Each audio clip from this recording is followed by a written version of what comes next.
Viral di media sosial, aksi dua oknum Satlantas Polrestabes Palembang yang diduga melakukan pungli terhadap supir truk.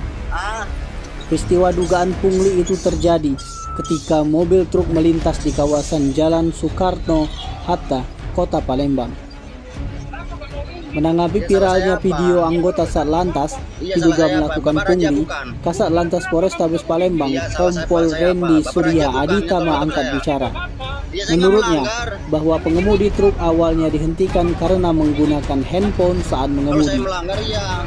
Awalnya supir truk itu terlihat menggunakan handphone saat mengemudi ketika diminta oleh anggota untuk berhenti, namun supir tetap menolak dan malah merekam menggunakan handphone.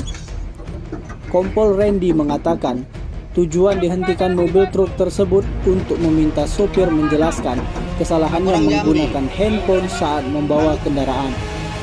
Namun, mobil baru berhenti setelah anggota menghalangi dengan sepeda motor. Akan tetapi supir itu terus merekam dan mengunci pintu sehingga anggota tidak bisa melakukan penindakan. Masih kata Kompol Rendy, karena posisi truk tersebut berhenti di badan jalan dan dapat menyebabkan kemacetan panjang. Akhirnya kedua anggota membiarkan supir truk itu pergi dan tidak melakukan tindakan apapun. Di lapangan anggota polisi juga ada bukti rekaman video. Saat ini kedua anggota itu sudah diperiksa oleh Propam. Hasilnya tidak ada pelanggaran yang dilakukan.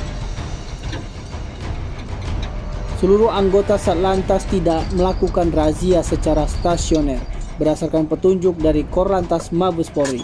Pihaknya melaksanakan penindakan secara hunting untuk pelanggaran tidak memakai helm, melanggar lampu lalu lintas, berboncengan 3, knalpot brong, dan pelanggaran lainnya. Jadi apa yang dilakukan kedua personelnya tersebut memang sudah sesuai dengan petunjuk dan teknis yang berlaku saat ini.